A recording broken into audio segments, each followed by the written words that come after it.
Welcome to Drive Spark. I'm Vedant Jouhari and today we're at NMW Racing to discuss the difference between regular clutches and slipper clutches. And also stay tuned for the entire video to find out what all NMW has in store for you. So now starting off, this engine block in front of me is straight out from an Interceptor 650. Now the clutch plate that we have here is a slipper clutch that is stock from showroom. Now this is a regular clutch plate of the Royal Enfield Himalayan. And if you look at the working of a regular clutch plate, it's a fixed clutch. So when you engage your clutch, you can think of your clutch as a spinning wheel and your rear tire as another spinning wheel. So when you engage the clutch, this disconnects the clutch from your rear wheel and sends your rear wheel into a free flow motion. So now when the clutch is engaged, that's when you can think of the clutch and the rear wheel to be connected to each other. So in situations like that, the motorcycle is running a fixed clutch, which is what I have in my hand. On most race motorcycles, on most performance oriented motorcycles, we don't find regular clutches on it. We normally find slipper clutches. Now, what's a slipper clutch, you might be wondering? Well, you can think of a slipper clutch as something that doesn't really disconnect the clutch from the rear wheel but sends it into a slipping motion. So what happens when you aggressively downshift on a regular motorcycle with a standard clutch? So now when you're running a slipper clutch, this prevents your rear wheel from locking up when the clutch is disengaged. So now how does a slipper clutch work, you might be thinking?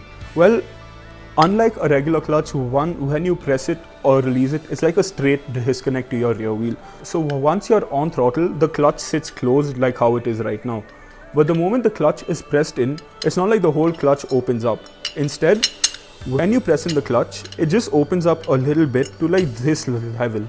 Now when your clutch is at this level, it creates, as I said, a sort of slip between your actual clutch and your rear wheel, which prevents it from locking up, and it also acts as a safety feature. So now in front of me, as you may be able to see, I have a lot of clutch plates. So now this clutch plate is from an R15 and the stock clutch plate that we get is a 4-spring clutch plate. But this is a 5-spring clutch plate and made by NMW Racing. And this adds durability to the product. Now, for example, for reference, this is the stock clutch plate, but this is also an NMW Racing clutch plate for the R15.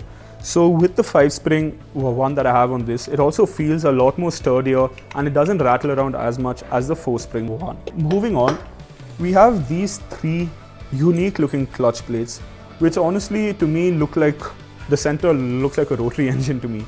And now these 3 clutch plates are all slipper clutches. So when you see a clutch with 3 springs, that normally means it's a slipper clutch. So now this clutch plate that I have in my hand is for the Hero X-Pulse.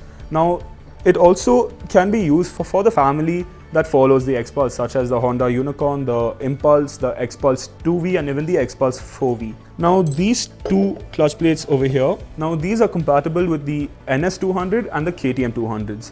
Same size, so it's easily compatible with both the motorcycles. All in all, this was how a clutch works, the difference between a regular clutch and a slipper clutch. Stay tuned to Drive Spark for more updates and check out NMW Racing for what they have in store for you. Don't forget to like, comment and subscribe. My name is Vedant Jouhari, signing out.